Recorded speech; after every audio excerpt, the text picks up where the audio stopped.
বিশিষ্ট সাংবাদিক ও London Bangla press ক্লাবের সাবেক সভাপতি মোহাম্মদ বেলাল আহমেদ বলেন, দুই নেত্রী প্রস্তাবের মাধ্যমে আলোচনার সুযোগ তৈরি হয়েছে।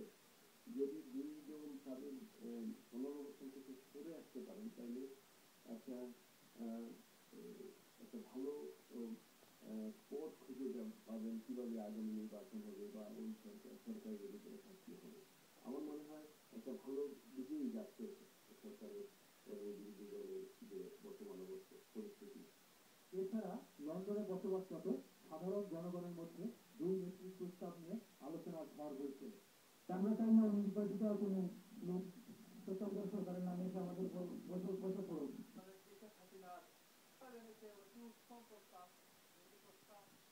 গ্রহণযোগ্য আমাদের কাছে